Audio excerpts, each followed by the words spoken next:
Thong Sabagi THABAK Loidringeida Department Official Amadi Contractor Sing Manaraga Sel Ayamba Louthoklaga THABAK SUBA LEPKHIBA MATANGDA VIGILANCE da WAKATLAGANI HAINA Joint Youth Development Committee MAYANG IMPHAL MEITEI PANGAL President CHESAM ACHOUBA-NA CHEKSIN THAMLAKLI Hiramasiga Mari Ledina Bengun Youth Development Association ki Office sa Pangtukpa Paumi Singawanaba Amada ACHOUBA-NA Makataraduna Mayang IMPHAL Assembly Constituency ki Bengun Loukok Amadi Wabagai Constituency ki Haibong Makong Khul Mapagi IMPHAL Turel Mathakta PMGSY scheme ki Makada Saba Hauramlaga LEPKHIBA Valley Bridge asi jai asigi May Kuntra Fawada Loishingani Haina Mari Lenaba engineer Amadi Contractor Singna Thasaba Piramkibani Adubu Thong asi piriba matamasida Loishinbadi Lairadana Thong Sabagi THABAK Pumba LEPKHRI Hiramasigi Matangda Committee ki Maikiti RTI Tharuba Matamdadi Lupa crore ahunga lakh kun rom changdaba Thong asi Hauzik Fawada Lupa crore aniga lakh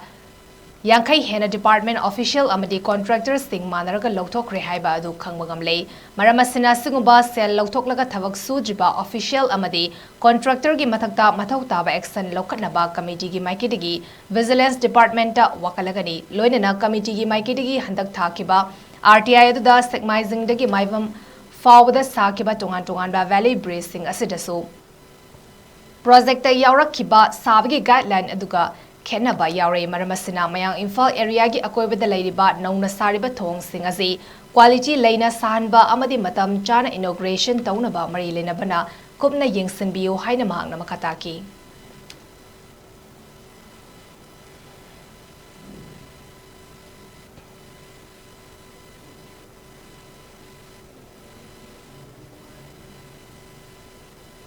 Leiramina Shigi Matangda Aikoi Vigilance da Chatminariba Lupsinga Pullaga Haiba Sigi Thong Sigi Louthoklaga Paisa Sing Sigi Matangda Koi Vigilance da CHESAM restart Oragani Adu Sitanatana Atoba Thawalgi block area da Paiba Koi Kano Singsi Thabuk Singsi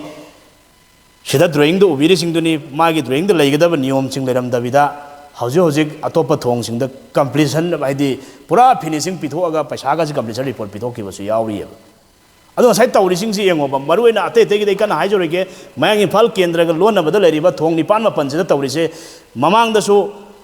thong si opalli miyam khangna sari ba bridge se si PMGSY gi makha da saba thong adegi PWD department gi makha da sari ba bridge si gi sing se miyam khangna khoina sangha ba gi program am phowa thabuk subiri ba natra ga tawri sing department am pho taw te ba Thong mathakta chai ama sumai phaijala thangani stop aina ungthesan gani marak thuda gari dum lanani chai phaida basu dum yaugani hari posi da thong gi sangha be program su tawde sadalli khanghauduna prajana